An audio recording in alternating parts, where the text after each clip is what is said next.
반갑습니다 여러분. 게시탐정 장전도사입니다. 오늘 여러분들께 들려드릴 얘기는 풍문에 의하면 세 번째 이야기입니다. 제목은 두 명의 비느하스. 분명 여러분이 알기로 비느하스는 정말 그 멋진 주님의 속을 시원하게 뚫어드린 그 청년 제사장이잖아요. 그런데 비느하스가 두 명이나 이게 무슨 소리지? 그건 지금부터 천천히 들어보시면 되겠습니다.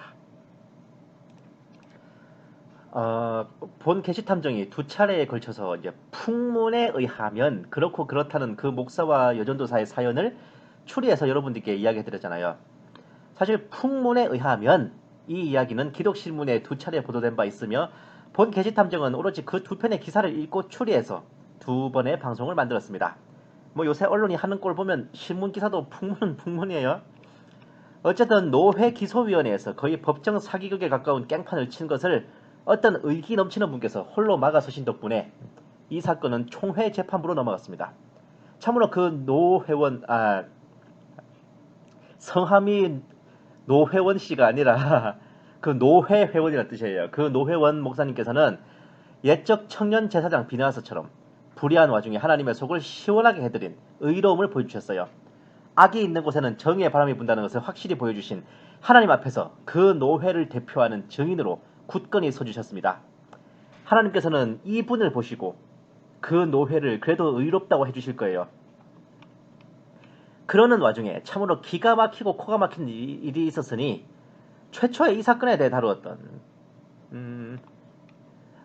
기도에 빠진 게 죄는 아니잖아 라는 방송으로 그 목사와 여전도사의 사연을 공개했던 플레비언 교회개혁연대의 운영진에 이거 오타 제목 하연대 모르고 내가 왜 이렇게 넘어가 사연을 공개했던 플레비언 교회개혁연대 운영진에 대해 목사 반대측으로부터 돈을 받고 방송을 만들어 주었다는 어림 택도 없는 음해가 있었잖아요. 아실지 모르겠네. 이건 무슨 예수님의 무덤을 지키던 헌병들도 아니고 무슨 돈을 받고 뭔 짓을 하냐는 건지 참 기가 막혔는데 그 방송 내용이 여차여차하여 틀렸고 저차저차하여 잘못된 내용이라는 것은 개뿔딱지도 지적을 못하고 기껏 한다는 소리가 돈을 받고 만든 방송이라는 음해라니 그쪽 수준 참 알만하다 그죠? 가만히 있자. 그러면 나도 언제 돈을 받았었나? 기억이 안 나는데요. 아니 여기저기서 돈 내놓으라는 사람은 많은데 돈 준다는 사람은 없어가지고 누구한테 돈을 받았으면 제가 바로 기억이 날 거란 말이에요. 이 게시탐정이 가난한 살림에 돈이 씨가 많은지 오래라서 더더욱 그렇습니다. 사실 지난번에 본 게시탐정이 지적한 맹점은 단순히 목사와 여전도사의 부정행위만이 아니라 교회 재정의 부당한 운용에 대한 유용에 대한 부분이 컸어요. 애초에 전도사로 임명될 자격 자체가 안 되는 평신도를 무리하게 전도사로 임명한 것도 문제인데 심지어 그 신학대학원 학비까지 교회 재정으로 지출했다면 그리고 신학대학원도 안 마친 전도사에게 교회 재정으로 사례비까지 지급하고 있다면 그러면서 둘이 그렇게 논일고 그 전도사에게 교회 재정으로 전세금까지 지원하려 했다면 이건 정말 엄청난 일이거든요. 한마디로 성도들의 피와 땀이 어린 헌금, 하나님께 올려드린 예물로 이루어진 교회 재정을 혼외 커플의 데이트 통장으로 썼다는 소리입니다. 본 게시탐정은 사실 자세한 내막까지는 알 턱이 없기 때문에 그냥 신문 기사 두 개 보고 정황상 추리만 했을 뿐인데 단서들이 의외의 곳에서 막 터져나왔어요. 이 사연들을 공개한 방송에 성도님들께서 본물 터지듯이 댓글을 달며 제보하시더라고요. 여자는 유급휴가, 학비도 성도들 헌금, 남자는 노회에서 무혐의 받았다고 거짓말로 선전, 교회는 이미 개판. 총회 결정 지켜봅시다. 그래도 고신인데 고신이길 포기하면 진짜 말세고 가엾은 성도들 점점점점점. 에? 여전도사는 그 작단을 내고서 유급휴가 중이라고 부셔? 학비도 성도들 헌금을 냈다고? 이 학비가 그 신학대학원 학비겠죠? 뭐 노회에서 무혐의 받았다고 거짓말 선전이라고 교회는 벌써 개판일 것이고 자 근데 안녕하세요 관리자 블라블라입니다. 여전도사의 신대원 학비도 교회에서 지급하고 있습니까? 라고 물어봤죠. 그 교회 성도에게 그렇다고 들었습니다. 밑에 저도 그렇다고 들었습니다. 이럴 수가 점점점점점. 여전도사의 신학대학원 학비도 제 예상대로 교회 재정으로 지급되고 있었어요. 신대원 학비도 지급했다고요? 진짜? 설마 아니겠죠? 진짜 와 진짜 대박. 알면 알수록 상상 초월이네요. 헐. 아침 저녁으로 놀라고 했습니다. 내 심장아 어떡하죠? 내 심장이 고장 났나봐. 정신 차려. 신대원 학비도 교회 재정으로 지급된 것에 대박 깜놀하시는 한 분과 또다시 기가 막혀 하시는 분. 흥보가 기가 막혀. 교회 돈이 목사님 데이트 통장이 되고 있는 거지요. 탐정님 말 맞다나 뻔할 뻔이에요. 학비에 쩔쩔매면서도 소명받아서 주의 종이 되려고 얼마나 고생하는 신학생들이 많은데 블라블라블라. 근데 더 중요한 얘기가 나왔어요. 이 댓글 달아주신 분이 그 교회 성도님이 아니라 그 교회랑 한 달에 걸쳐서 아는 사이인가 봐요. 그 교회에서 사임하고 다른 교회로 부임하신 여교역자님께서 아마 여전도사님이겠죠? 증언하시기로는 올해 느닷없이 그 교회 여교역자 사례비가 대폭 인상되었는데 20년 사역하신 분과 신학도 안 한 초임 여전도사의 사례비가 거의 차이가 없고 문제는 그 여전도사에게 신학대학원 학비까지 지원해주기 땜시로 오히려 연봉으로 계산해보면 20년 차 베테랑보다 훨씬 더 많은 이례적인 특별 대우였다고 합니다. 와우. 상대적 박탈감. 20년 된 분들과 차이가 없다니. 와. 아니 유급휴가가 1호봉과 20호봉이 같은 페이 받으면 그게 정상이유? 어? 게다가 밑에 분 댓글 보니까 그 여전도사가 이 사단을 내놓고서 유급휴가로 쉬는 중이라 굽쇼쇼쇼쇼쇼. 자, 형편이 그러니까 이런 경우가 있어요.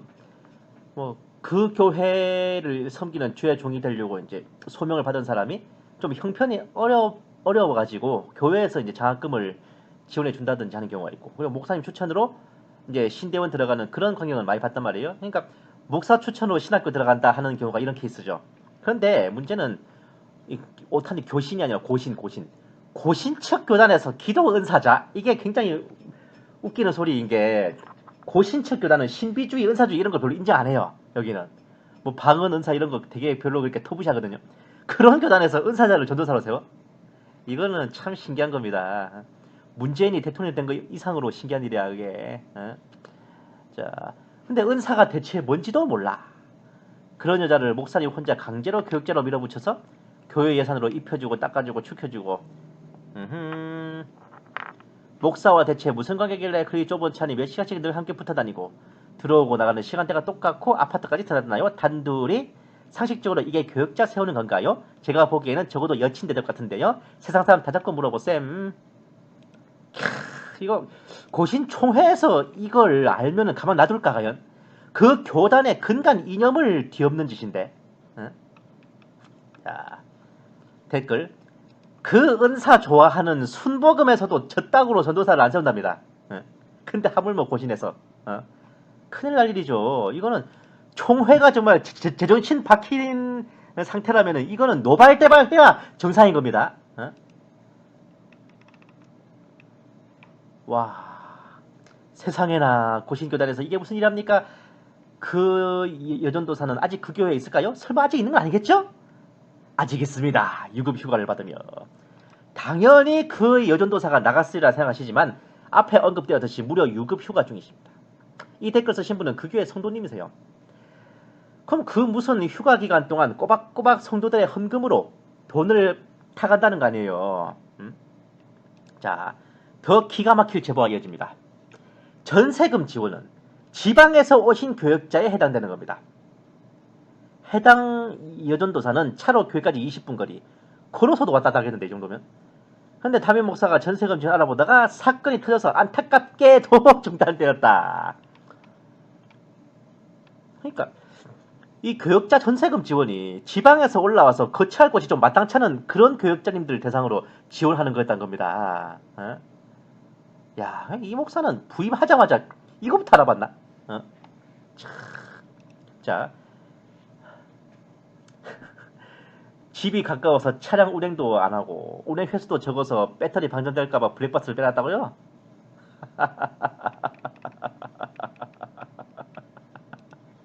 이 아랫분이 좀 빡치셔서 욕을 많이 하셨지만, 아니 보세요. 중요한 게 뭐냐면 먼 곳에서 올라온 교육자들을 위해 지원하는 전세금을 교회에서 딸랑 20분 떨어진 곳에 살던, 근데 운행 거리가 짧아서 차 배터리 따를까봐 블랙박스도 안 켜고 있을 만큼 가까운 데 살고 있는 사람한테 그 전세 지원금을 덥석 쥐어주려고 했다는 기가 막힌 내막이란 말입니다. 이게 환장하겠다. 지나가던 시청자님의 한마디 상황 정리.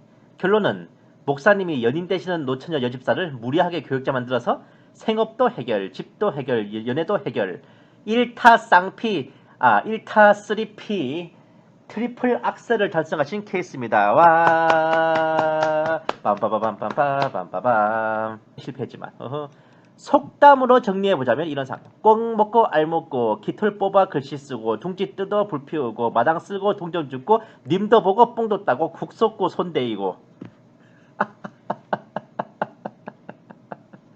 성도들 입장에서는 국 쏟고 손 대이는 거지 진짜. 국도 쏟고 손에 화상이고. 한국 교회사의 길이 남을 기념비적인 사건입니다. 본 게시탐정이 모태신앙으로 태어나서 여지껏 신앙생활 하면서도 교회 재정을 데이터 통장으로 활용하는 신박한 창조경제는 처음 봤다고요.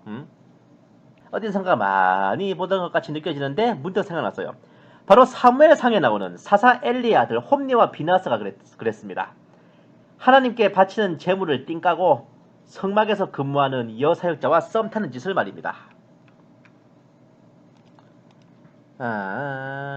앞전에 노회기소위원회를 저지한 그분이 비느하스에 비견할 만하다면 이쪽도 가히 비느하스에 비교할 만합니다. 다만 엘르아살의 아들 비느하스인가 엘리의 아들 비느하스인가가 다를 뿐이죠. 두 명의 비느하스입니다. 와우. 성경이 말하는, 그러니까 풍문에 의하면이 아니라 성경이 말하는 홈리와 비느하스의 행실을 볼짝시면 행실이 나빠 여호와를 알지 못하고 제사를 드리고 고기를 삶을 때 갈고리에 걸려 나오는 것은 다 삥 뜯어가고, 와우. 기름을 태우기 전에 와가지고 제사 드리는 사람한테 고기를 내놔라. 아니 무적 그냥 기름을 태운다는 게 제사를 드린다는 거잖아요. 주님께, 그러니까 하나님께 번제를 때 피와 기름과 내장을 바치니까 먼저 기름을 태운 후에 드리겠다 하는데 웃기지 마, 내놔. 그렇지 않으면 내가 억지로 뺏어갈 거야. 거의 이자스민처럼 내놔 이겁니다. 거기다가 회막문에서 수종되는 여인들과 동침하였다. 하나님께 바친 제물을 띵까고 성막에서 근무하는 여사역자들과 썸타고 하는 짓은 바로 이런 죄악이었습니다. 이 소년들의 죄가 여호와 앞에 이게 소년이라는 게 청년들, 젊은 사람들, 여호와 앞에 심히 금은 그들의 여호와의 제사를 멸시함이었더라. 하나님께 올려드리는 제사를 멸시하는 것에 해당했죠. 대역죄입니다.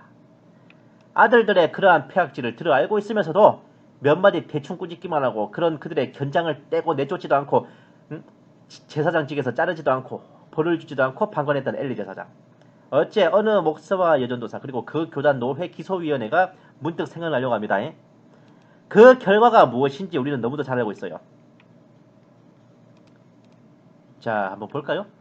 내 두 아들 홈리와 비느하스가 한날에 죽으리니 그 둘이 당할 그 일이 내게 표징이 되리라. 이어서 무서운 말씀 나옵니다. 내가 엘리의 집에 대하여 말한 것을 처음부터 끝까지 그날에 그에게 다 이루리라. 내가 그의 집을 영원토록 심판하겠다고 그에게 말한 것은 그가 아는 죄악 때문이니 이는 그가 자기의 아들들이 저주를 자청하되 금하지 아니하였음이니라. 그러므로 내가 엘리의 집에 대하여 맹세하기를 엘리 집의 죄악은 제물로나 예물로나 영원히 속죄함을 받지 못하리라 하였노라 하였더라. 이게 고신 측 총회와 관련된 일이라서 제가 이거는 그냥 원래 쓰던 킹제임스 성경으로 안 하고 개혁개정 성경으로 했습니다. 자, 근데 문제는 어디 이 죄악의 결말이 그 집안만 망하고 그 장부인들만 죽어 자빠지는 걸로 끝이었습니까? 그럴 리가. 사무엘상 4장 10절 10절 말씀. 블레셋 사람들이 쳤더니 이스라엘이 피하여 각기 장막으로 도망하였고 살육이 심히 커서 이스라엘 보병에 엎드러진 자가 3만 명이었으며 하나님의 괴는 빼앗겼고 엘리의 두 아들 홈리와 비나스는 죽임을 당하였더라. 이스라엘의 주력 군대가 깡그리 전멸당했죠. 이 전투로 인한 피해가 얼마나 극심하냐면은 이때 패배로 이스라엘은 보유한 모든 철제 무기는 물론 각종 철기를 블레셋의 모조리 몰수당하는 처지가 됩니다. 원래 이 시절에는 패전국이 승전국에게 이제 보유한 무기들을 양도하는 게 관례기도 했어요. 이때 패배로 정말 이스라엘이 무장 해제를 당하고 싸그리 다 뺏겼기 때문에 나중에 사울이 확인해가지고 블레셋과 싸우러 갈 때 사울과 요나단 외에는 쇠칼을 쥔 사람이 없었습니다. 정말 강복이랑 짱돌 들고 싸우러 간 거예요. 그 지경까지 이르렀다고. 이 홈리와 비나스 두 놈 때문에. 예?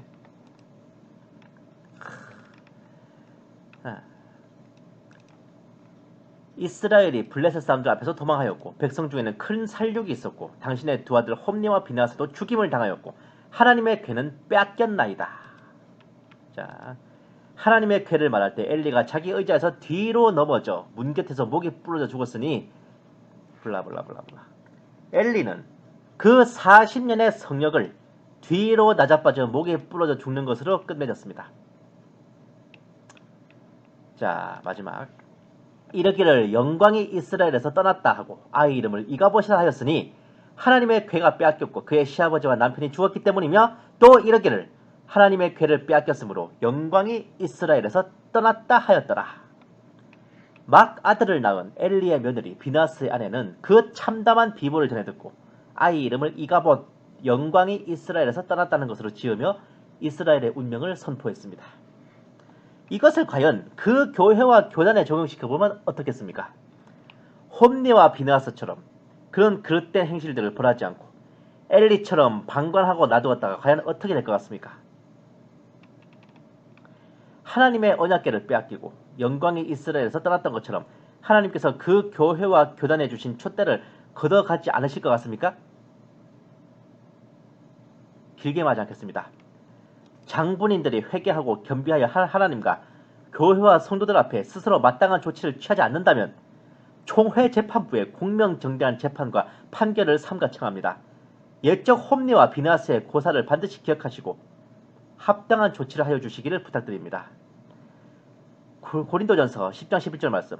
그들에게 일어난 이런 일은 본보기가 되고 또한 말세를 만난 우리를 깨우치기 위하여 기록되었느니라. 옛적 홈리와 비나스의 이야기를 꼭 기억해 주시기 바랍니다. 그리고 기도에 빠진 게 죄는 아니잖아 라고 그렇게 하실지도 모를 두 분께는 이렇게 말씀드리고 싶습니다. 기도에 빠진 건 죄가 아닌데 니네들이 하는 짓은 죄야. 정신 차려. 감사합니다. 게시탐정